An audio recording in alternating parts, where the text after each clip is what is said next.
અમુક એવી ચટણીઓ હોય અને જો એ ખાવા મળી જાય તો પછી પૂછવાનું જ શું. નમસ્કાર દર્શક મિત્રો, ખબરશું.com પરથી હું દ્રષ્ટિ આપ સૌનું સ્વાગત કરું છું. મિત્રો, હાલમાં ઉનાળો ચાલી રહ્યો છે અને આને કારણે આપણે આપણા ભોજનનો ખ્યાલ રાખવો ખૂબ જરૂરી છે.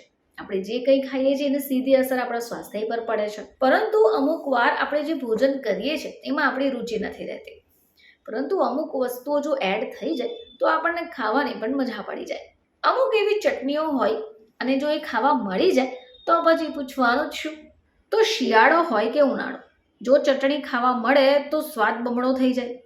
ઉનાળાની ઋતુમાં લોકો તીખું ઓછું ખાય છે, પરંતુ અમુક એવી ચટણીઓ છે જે ખાવાનો સ્વાદ તો વધારશે, પરંતુ સ્વાસ્થ્ય માટે પણ ફાયદાકારક છે. તો ભારતીયો માટે તેમની થાળીમાં શાકભાજી, કઠોળ, રોટલી, ભાત અને અથાણું અથવા ચટણી તો હોય જ છે. હવે એવામાં લોકોને તેમનો ખોરાક અધૂરો જ લાગે જો ન મળે તો, પરંતુ ઉનાળો આવે તો આવી ચટણીઓને અવોઇડ કરે છે. પરંતુ અમુક એવી ચટણી છે જે તમને મજા પાડશે, જેમાંની એક છે કાચી કેરીમાંથી મીઠી અને ખાટી ચટણી. તો ઉનાળામાં દરેક વ્યક્તિ કેરી તો ખાશે જ, પછી એ કેરી કાચી હોય કે પાકી. ચલો જાણી લઈએ કે ચટણી કઈ રીતે બનશે. સૌથી પહેલા તમારે કાચી કેરીને છોલીને કાપી લેવાની છે. થોડો ગોળ, લાલ મરચું, ફુદીનો, જીરું અને મીઠું ઉમેરીને એને પીસી કાઢો. બસ તૈયાર થઈ ગઈ તમારી કાચી કેરીની ચટણી. આ કેરીની ચટણી તમને પોષક તત્વો પણ આપશે. આ સિવાય ફુદીનાની ચટણી. તો ઉનાળામાં ફુદીનાનું સેવન ઉબકા, ઉલટી અને પાચન સંબંધી સમસ્યાથી તમને બચાવશે.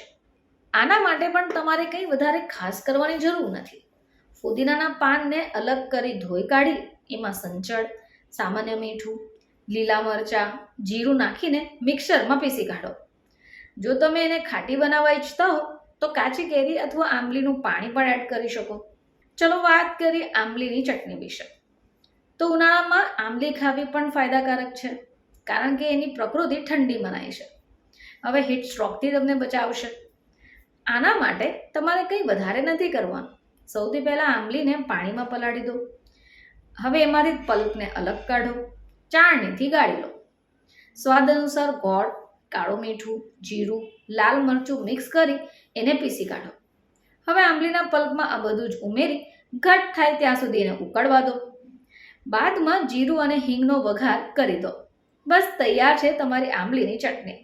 તો મિત્રો, ઉનાળાની આ ગરમીમાં જો તમને ખાવામાં મજા નથી આવી રહી તો તમે આ ચટણીનો ઉપયોગ કરી શકો, જેથી તમારા ખાવાનો સ્વાદ પણ બમણો થશે.